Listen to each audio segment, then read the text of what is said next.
This here are only the problems to solve for lesson 2D. The notes are in the other presentation. There's no sound to it. You can just click and fill in the notes that you're missing. There's a couple of them where it says watch the video to learn how to solve, and so that's what this is. This is the video explaining how to solve the problems. Okay, so this picks up on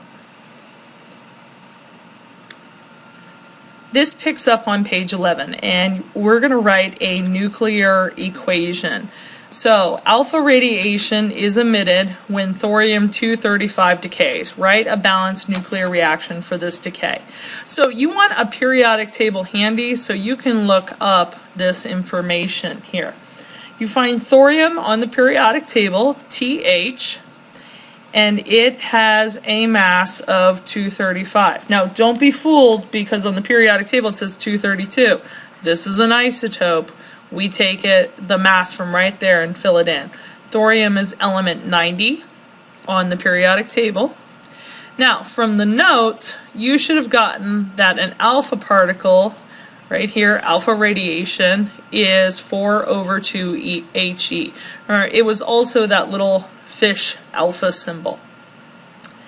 And we want to make it so that it adds up the numbers. The numbers on the top left, right here, should equal the numbers on the top right in these spots. So since I have 235 equals, you can think of this like an equal sign, 4 plus what number?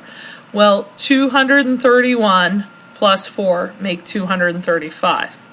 On the bottom, we're going to do the exact same thing. So now here I have 90 equals 2 plus some number. Well, 88 plus 2 makes 90. So we want to find number 88 on the periodic table, and it has a symbol of Ra. That's radium. So you want the numbers on the left to equal the numbers on the right. That's what you go for in these balanced nuclear equations. And like I said, you can think of an arrow like an equal sign. Don't write it as an equal sign, but you can think of it like an equal sign, and then a plus is just a plus, just like in math class. So rewriting this neatly without all the drawing all over it, it would look like this. We don't want all the circles and everything filled in. And notice they're not fractions. You don't draw a line in between. That would be incorrect.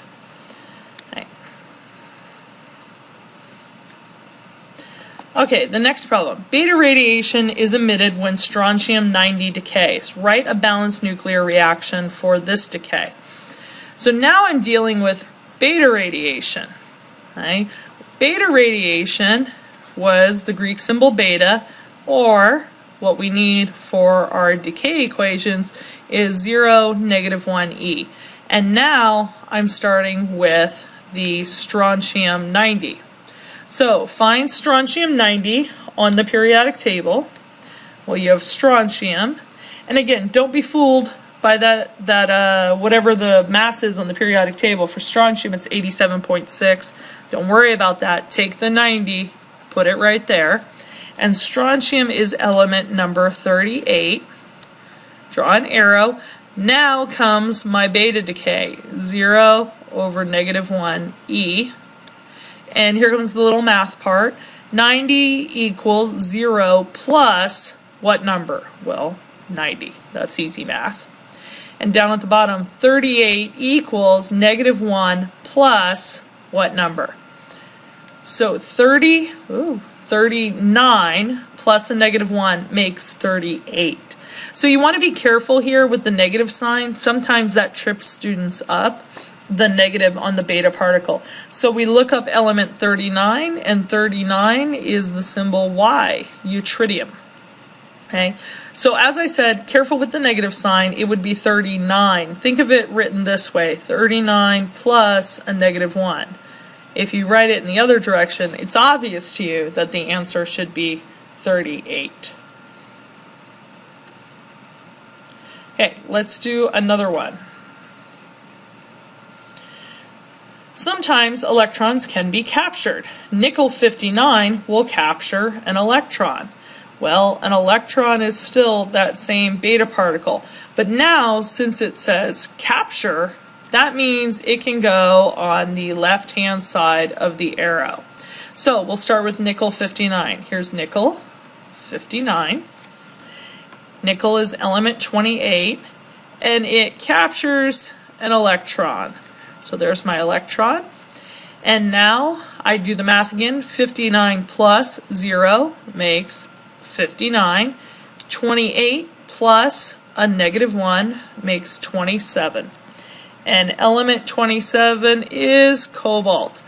Be careful. You want to make big C little o. That equals the element cobalt. Big C big O equals the compound carbon monoxide. So when I grade your paper, if you are not writing your elements properly, I'll be marking you wrong and sending you back to fix it.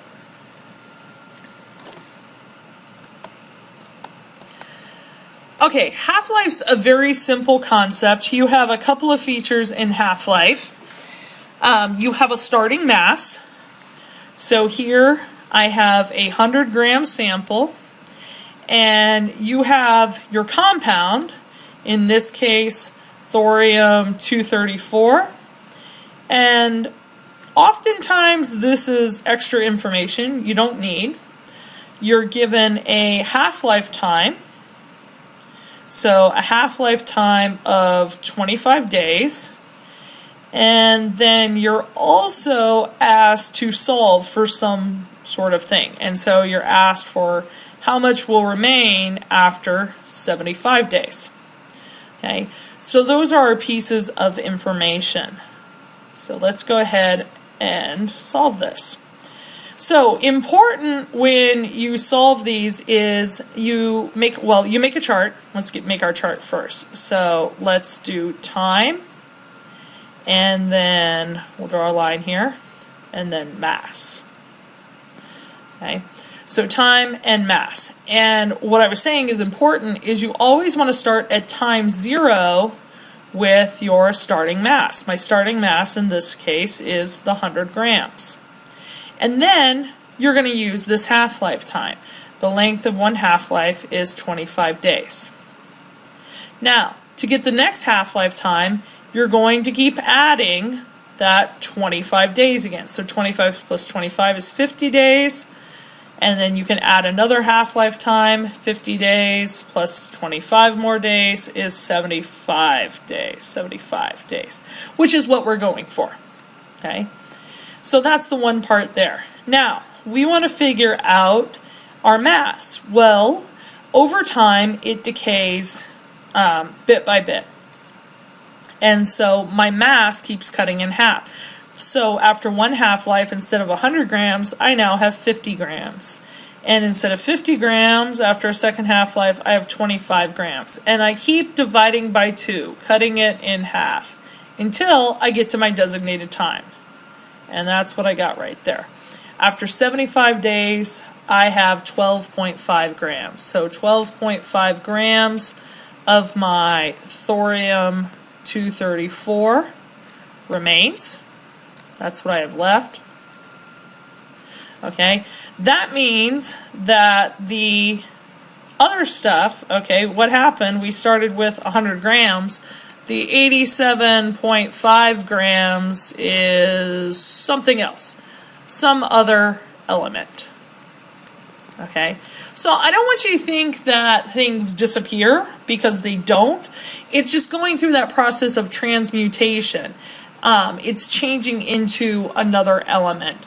Probably in this case, it's probably also an alpha decay, and it's turning into radium. So 12.5 grams will be the thorium, 87.5 grams will be radium after 75 days. But to answer the question there, okay, the answer is just the 12.5 grams. That's what's going to get you the answer on a test. Okay? All right, so let's do one more. Really, you should pause this and try this one, next one on your own. Let's get the next slide. So manganese 56 is a beta emitter with a half-life of 2.6 hours. What's the mass of manganese 56 in a 50 milligram sample of the isotope after 10 hours? So here's our relevant information. There's our half-life time. Here's my starting mass. And here's my ending time. Okay, so after 10.4 hours. So we make our chart. Time. Mass. And like I said, you really should try solving this on your own. Hit pause. See how you do. Okay. Always start at time 0 with the complete mass sample, 50 grams. Our half-life time is 2.6 hours. And I add another 2.6 hours, and I get 5.2. And I add another 2.6 hours, and I get 7.8. And I add another 2.6 hours, and I'm going to get 10.4 hours. Now I can cut my mass in half. 50 grams becomes 25, becomes 12.5, becomes 6.25, and one last time, 3.125, and don't forget your units. They're right here, milligrams. So there's my answer. After 10.4 hours, 3.125 milligrams of the original sample remains. Okay.